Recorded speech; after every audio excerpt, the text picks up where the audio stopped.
Oh fellas, PB2 Smurf here. Today we're going to be changing oil and differential fluid in a 2020 KRX KRX 1000. Now this thing, top of the line, requires the oil change. We're also going to do differential fluid change.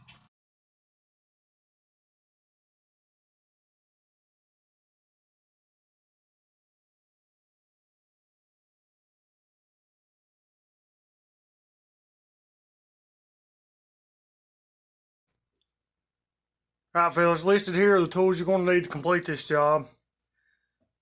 This is a 1/2 inch and a 3/8 ratchet. Various extensions. The longer one, this one's a 1/2 inch. You'll see it used in the video. It's ideal. If not, you can always use 2 of these together, or you might be able to just use one. You'll need this to remove the oil filter. This is 17 millimeter. This is used to remove the drain plug. There's an 8 millimeter Allen that goes on the front differential. 6 millimeter Allen that goes on the rear differential. These essentially, other than your drain catch pan, is all you should need for this job. Oh, and a really big funnel you'll see in the video. You'll definitely want to get a longer funnel.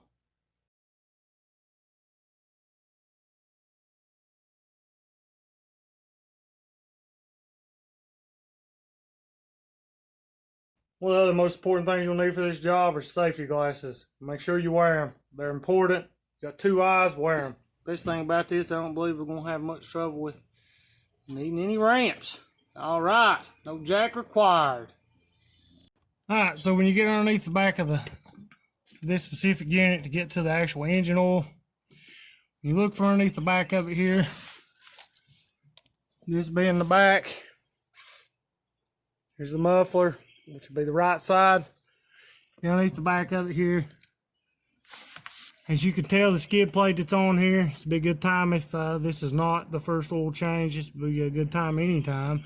Make sure there's nothing hanging down, there's nothing in the way. As you can tell, everything here is good. The side by side is brand new. The rear one actually goes for the drain, which is going to drain our rear oil for our rear diff. The next hole that goes up, which is that one, is what is going to we're going to use to change our oil. And it's pretty simple to do. Just like in our Honda, it's a 17 millimeter. And what we're going to do is, first thing you'll do is remove the cap. You remove the cap so it'll drain better. Put your drain pan underneath it, wherever it is it's at. Set your drain pan under it.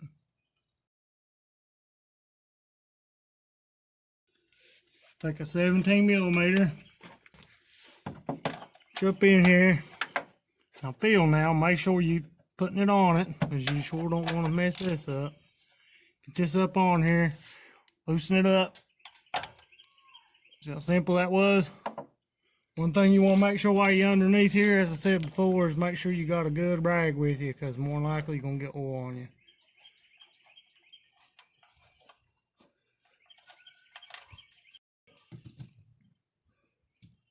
Oil looks really good and clean from what I can tell. Not dark or black. And it looks like engine oil. One surefire way to know that you didn't get the engine oil is if it comes out and it don't look like engine oil. As you can tell, that's engine oil. We'll let this drain. Make note, when I took this off here, it did not have a crush washer on it. The crush washer, if it comes with one, if it is, it'll be located up here. In my event, if it was, when I took it off, if there was one on it and it comes off, it'll hit the drain pan and I'll be able to find it. Make sure you check, see if you have a crush washer. Here's the crush washer. It's where the oil, I guess, while it was draining, it managed to draw suction to it, and it managed to actually keep it stuck to the actual oil pan. So we're going to keep our crush washer. It'll have that. Now Honda, not sure on Kawasaki, Honda recommends changing this every single time. However, this one seems to be made out of, not made out of copper like a Honda one is. This one seems to be made out of a different element, material. So my assumption is you will not replace this one every time. Refer to your owner's manual to be sure. make sure when you take this off, does not have any dirt or debris around it. So if you do and you go to seal that back up there, it's not going to seal and it's going to leak. This is something awful expensive to have a leak of oil in and not know it. Alright, now we got our washer inspected, dried off. Everything looks good on it. Drain bolt's dried off and good. As you can tell, the oil's at a barely at a drip, so she's empty. Reach back in here by hand. Start it by hand. Been through that many a time. Guys, run this in here. This is supposed to be torqued to, well, I'm not really sure. But if I find it, it'll be wrote right down here where it's torqued to. But it's probably something really small, and you don't have a torque wrench that small, and neither do I. We're just gonna put it on here. Say, good. Important note to make: even though we've drained the oil, the engine oil out, you want to make sure the cap is reinserted. It don't have to be death tight, but it has to be on there pretty good. The reason being is because our oil filter is located right here above it, and when you go to take that oil filter right here off, you don't want any debris or contaminants getting inside your engine oil. Now if it's under warranty and you want to chance it, hey, your rig, your call. Next thing you want to do is you notice the glass that's in the bottom down here. This will help you determine your engine oil level. Now ours at this current moment is completely empty because we've already drained the fluid. But as you can tell, you can see those two marks that are located on the outer diameter of this ring here. That's full. That'll be your minimum amount. The oil needs to be visible inside that glass in the middle of those or in between those.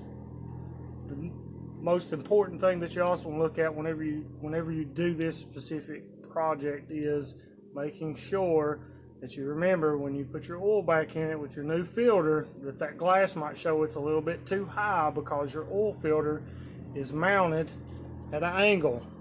So that's not going to be full until after the side-by-side is actually started. So if that glass shows a little bit full before your first start, after changing everything, that's okay. But after it runs for a minute and everything looks good and there's no oil pressure light, you want to come back and recheck this. Refer to your owner's manual to be sure how much oil goes in it. But to my knowledge, the amount of oil that goes in it is 3.3 quarts. So we got all of our engine oil drained out. We're going to remove this filter. So there's no easy way to keep contaminants or anything from this engine. You can't put a funnel up there. So what I'm going to do is use some good clean paper towels in the area that's going to catch whatever debris, whatever oil is left inside this. And do this, we should be able to reach down and take that loose, and it shall drain enough to where it's not going to make a big mess. This is also another reason why you need to drain the engine oil from the bottom prior to removing this filter. So that way, hopefully, most of this oil that was in here might have drained down and out of the way. This is your oil filter cap that we're going to use. Remember, these should be used to take the oil off, the oil filter off, not put it on.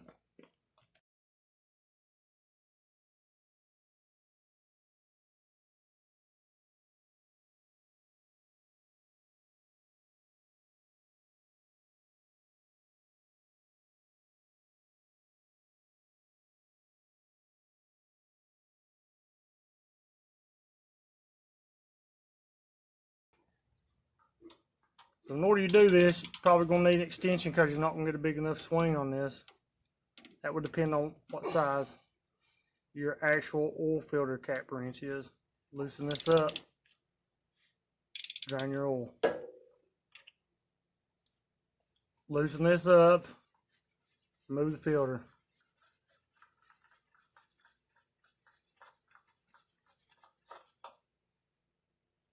See how fortunate we were to remove that? Since we already drained the oil already out of the vehicle. Look at here.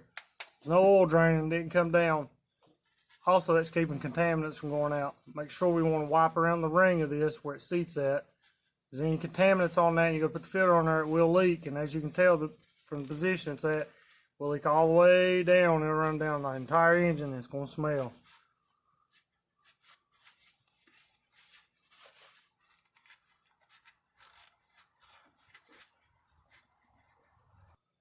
So just like always on your new filter, you want to make sure that you get you some fresh oil. I've seen some people use the old oil. I use fresh oil, and you want to go around the seal. You always want a seal to be moist with whatever fluid it's going to be submerged or around in prior to installing it back on the side by side. A note to oneself, this specific brand of oil filter does not have a grip on the back, but it does have a place to put a wrench on the back, as you can see here. So if you think it's tight, the socket place that's on here with the nut top on it is for removing it. It's not used to tighten it down with. So don't do it. The owner's manual on the Honda specifically told us that we need to use specific kind of oil. Well, the same applies to a side-by-side. Has the JASOMA2 APISL, and it tells you right here that this is what this kind of oil is. Do not want to use one with the incorrect marking on it, as it will not work. I believe it has to do with detergents and dispersions that are inside the actual oil itself. So make sure that you check your owner's manual. This specific model says that JASOMA-2 is okay to use in our application.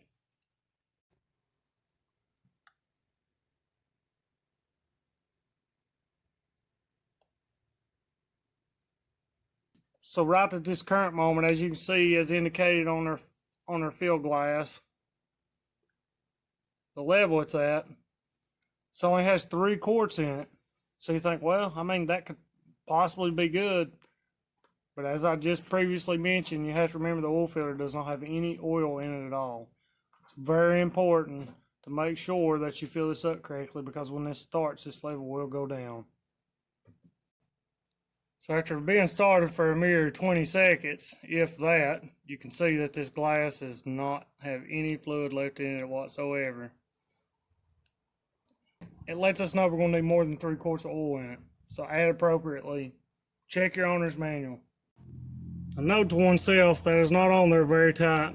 Another note to oneself is you're going to need an extension in order to reach back in here to reach that. The last note to oneself, it's also used as the fuel cover, so make sure when you remove that, if it's not drained out, that your pan's underneath it to catch whatever excess is going to fall out. Here's the Allen bolt for the rear diff. 6mm for this Allen bolt right here. Pulled out, should drain. 6mm. Make sure, and this is really bad to happen on a trail with these Allen bolts, and the reason why I'm not a big fan, they get dirt up in here, especially on an off-road machine. They get mud and dirt up in here. And once they get mud and dirt in here, they get clogged in there and you can't see the other end of it, and the socket's not, the Allen key or Allen wrench socket they're using is not in there all the way, and it strips it out. And then when it strips it out, you're in for a really bad day. So make sure that when this goes in here, it seats all the way up like it's supposed to before you start trying to turn it, because you really don't want to strip this out. So the 6mm has to go on extension. You can do it without extension, but to ensure that you actually get up inside the threading, as I just mentioned, it'd be ideal to have you an extension, so that way you have more leverage. Take it loose. And it makes it a lot easier to do this. It's a lot easier than trying to use the Allen wrench. A little bit, and then there it goes. This one come off with the crush washer, it's still on it. As you can see, that fluid's really good and clean, as you can tell. If yours comes out and it don't look so clean, it looks like mud, or it's really runny. This is really thick to the feel. If it's come out really runny, water looking mud, it's probably got water in it. It's probably a good idea that you made the choice to change this. Make sure you leave the cap off while it's going, because this is going to take a minute. Clean and inspect.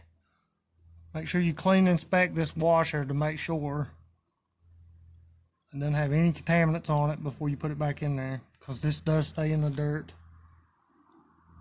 There's probably a torque spec listed for this specific bolt. If it is, it's listed there. If not, we don't have a torque wrench this small. That's what we're going to do, just like that. In the event that gets stuck on there, you can always take your ratchet, click it over, and run it back like you're trying to loosen it just a little bit, and it'll come right out. That's the reason why we want to make sure it stays clean. Another good life hack is where this right here actually goes up in there at inside the nut itself. You can take some silicone and run silicone in there and run enough out to where each time you go to change it, you just peel the silicone out and it'll come out easier. And that'll keep dirt and mud from getting up in there. So when putting oil back inside your rear diff, absolutely, positively, we'll need one of these longer funnels that are made such as this one.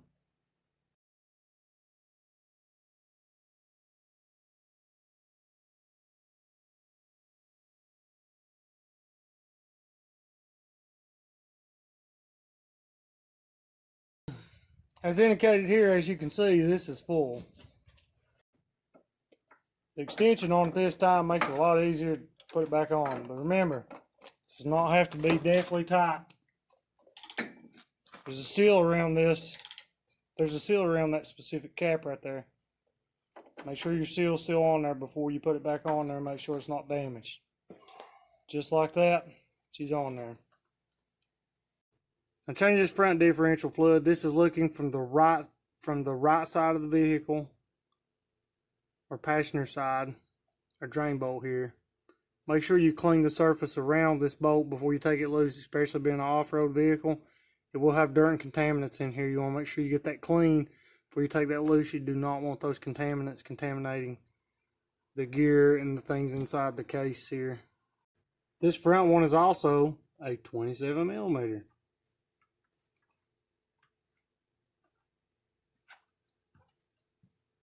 So looking from the front of the side-by-side, at the front here, there's two holes that are mounted here and here, 2 access points. This one is the access point that goes to the differential. In the event you're unaware of that, crawl underneath there and look and you'll see it's a Phillips head bolt. The difference between the front one and the rear one is the front one does not use a 6mm drain bolt. It uses an 8mm drain bolt. So yeah, sorry. You're going to have to buy a kit. Really sucks, huh? Like Kawasaki. So the drain's in the back. Yep. As always, make sure this is in here. Tap it a couple times just to be sure. Check for debris physically with a flashlight in my vent, or any other time, even if it is daylight outside. Check, make sure there's nothing in it. Just on here, make sure it's in there all the way. It's loose. Move the socket. Drain pan under it.